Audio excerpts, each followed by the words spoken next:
Here's a number that hits different when you really sit with it. Home prices in the United States are up 50% since 2020. 50. And incomes? Up 29%. That gap, 21 percentage points, that's not a housing market. That's a trap. Okay, wait. 50% in 5 years? 50%. And here's the kicker. Mortgage rates went from 3% during COVID to 6+% today. So you're paying more for a house that costs more on an income that hasn't kept up. The median home right now is around $400,000. A 20% down payment is $80,000. And your monthly payment, before taxes, insurance, and maintenance, is nearly $1,900 a month. On a median household income of what? $65,000 for people in their late 20s? For Americans aged 25 to 34, yeah. After taxes, that's about $4,200 a month take-home. So you're looking at nearly half your paycheck going to housing before you've paid for food, a car, or student loans. So, is buying actually a trap right now? Or is renting the trap? Because I feel like both sides yell at each other constantly on this. They do. And today, we're going to cut through all of it. Welcome to Trek4Wealth. I'm Avery. And I'm Grant. Episode 16, and we are getting into the housing debate.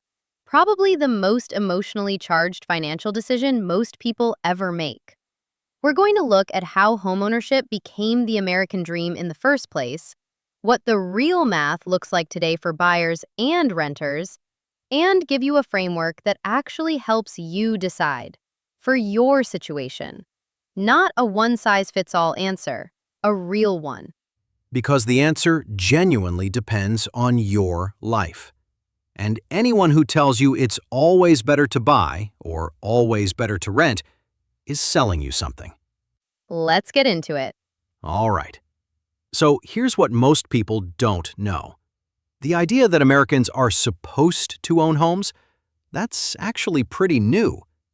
Before World War II, most Americans rented. In 1940, homeownership was at 44%, and it actually just hit a century low of 43.6%. Renting was just normal for everyone. Wait, so the American dream equals owning a home thing? That wasn't always the dream? Not at all. Here's where it changed. 1944. 16 million GIs are about to come home from World War II. 6 million American families are crammed in with relatives or living in temporary housing. The country is facing a housing crisis unlike anything it had seen. And Congress passes the GI Bill, which included low-interest, zero-down payment home loans for veterans. And builders like William Levitt respond by basically inventing the modern suburb. Levittown, Long Island, 1946. 800-square-foot Cape Cods built at industrial scale, cheap enough for a vet on a military salary. That's actually kind of beautiful. Like a practical solution to a real problem. It was brilliant, and it worked. Homeownership went from 44% in 1940 to over 62% by 1960. That's an extraordinary leap in 20 years. And with it came something powerful. A generation of Americans who built genuine wealth through home equity. An original Levittown house bought for $8,000 in 1950 was worth nearly $300,000 by 2015. That's a 3,600% return. 3,600%. Which is why your parents, your grandparents, everyone who lived through that era will tell you until they're blue in the face, buy a house. Don't throw your money away on rent. Because for them, that advice was completely true. The math backed it up. So what changed? 3 things, really. Home prices outran incomes dramatically. Mortgage rates came off their pandemic lows and nearly doubled. And the upfront costs, the down payment, closing costs at 3 to 4%, the first year of maintenance became genuinely out of reach for a huge chunk of buyers. The NAR's affordability index is still 35% below its pre-COVID level. We didn't just lose affordability, we lost a generation of it. The dream didn't disappear. It just got priced out of reach. And here's the part that really gets me. Everyone knows rates are high. Everyone knows prices are high. But almost nobody does the full math. They compare mortgage payment to rent payment, and that comparison is completely wrong. What are they missing? Okay, so real numbers. Median home, $400,000. 20% down, that's $80,000 out of your pocket on day one. Then your mortgage at 6% on $320,000, that's $1,918 a month just in principal and interest.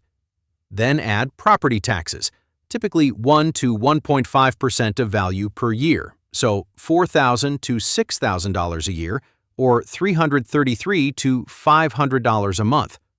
Homeowners insurance, another $150 to $200 a month.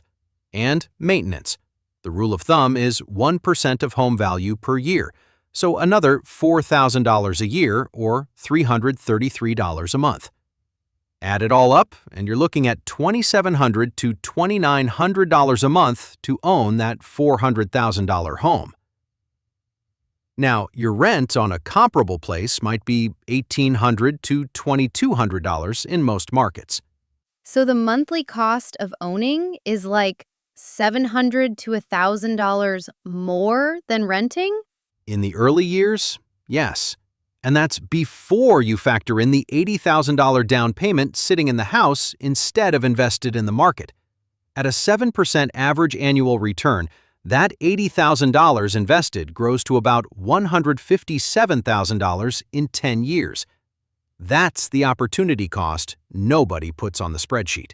Okay, and I'm pushing back here because I know half our listeners are thinking this. What about building equity? Renting is throwing money away, right? I knew that was coming. And here's the honest answer. In the early years of a 30-year mortgage, you are barely building equity at all. On that $320,000 loan at 6%, your very first payment of $1,918, do you know how much goes to principal, actual equity? I'm guessing not much? $318. $318. The other $1,600 is interest, pure interest, going straight to the bank. So in month one, you're paying $1,918 and building $318 in equity? That's how amortization works. It flips over time. In year 25, 26, 27, you're finally paying more principal than interest. But in the early years, the bank wins. Now, the counterargument, and it's real, is that home values generally appreciate over time. Redfin projects about 1% price growth in 2026. If your $400,000 home gains 1%, that's $4,000 in appreciation for the year. That does matter, but it doesn't fully close the gap in the short run. So is there a break-even point? Like, how long do you have to stay for buying to actually win?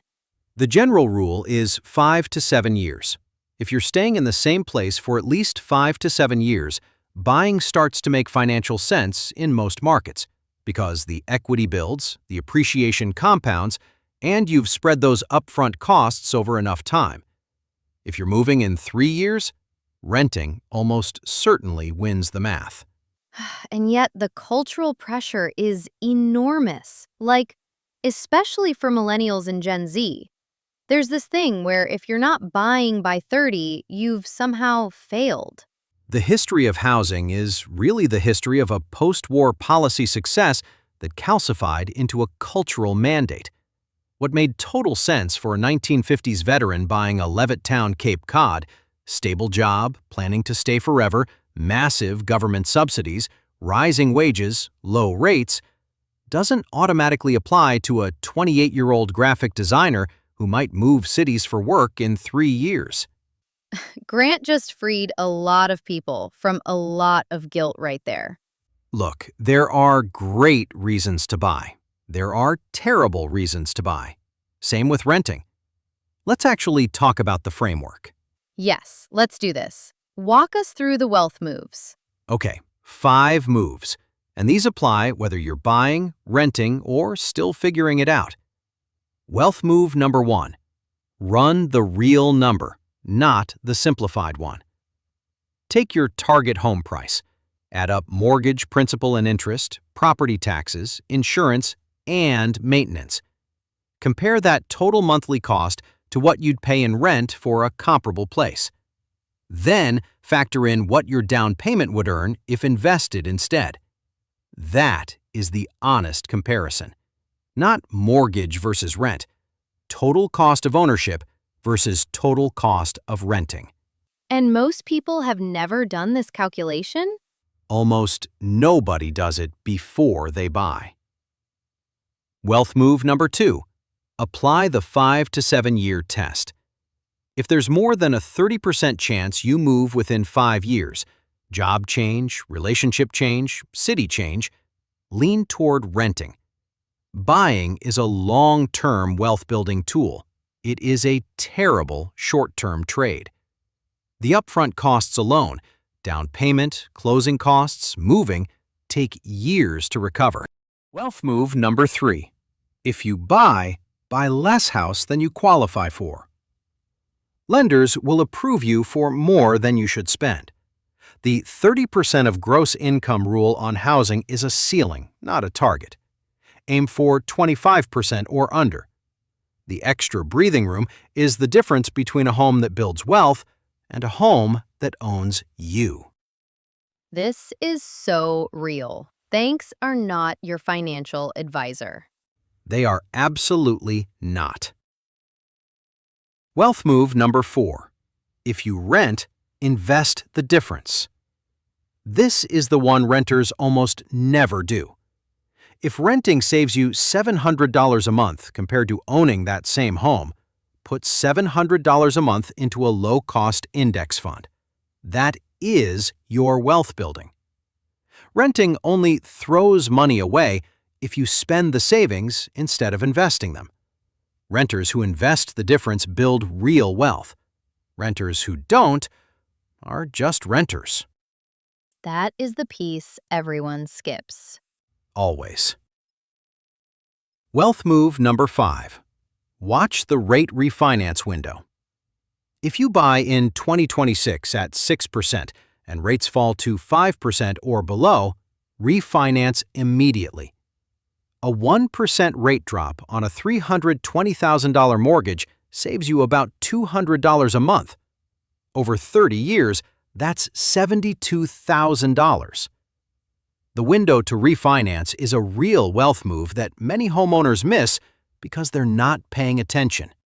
And rates are expected to come down, just slowly? NAHB expects mortgage rates to stay slightly above 6% through 2026, with a sustained sub-6% rate probably waiting until 2027. So if you buy now, build the refinance plan into your thinking from day one. Here's what I keep coming back to with housing. The post-war generation got something genuinely magical. Government-subsidized loans, mass-produced affordable homes, rising wages, stable jobs, low rates, and 50 years of appreciation. They built tremendous wealth, and they passed down the advice that came from that world. But we don't live in that world anymore. The math has changed. What hasn't changed is the underlying principle. A home you can comfortably afford that you plan to stay in a market with long-term demand, bought at a reasonable entry point, that is still one of the most powerful wealth-building tools available to most Americans. The trap isn't buying. The trap is buying the wrong house at the wrong time for the wrong reasons. because someone told you renting is failure. That's Trek4Wealth. We went from the GI Bill and Levittown in 1946 to the real math of buying versus renting today. 50% home price increases since 2020, 29% income growth, a $400,000 median home costing $2,700 to $2,900 a month all in. The 5 to 7 year break-even test, and 5 wealth moves you can act on right now, whether you're a buyer, a renter, or somewhere in between. If this one helped you think about your own housing situation differently, that's the whole point. Share it, subscribe, and keep building. And as always, keep trekking.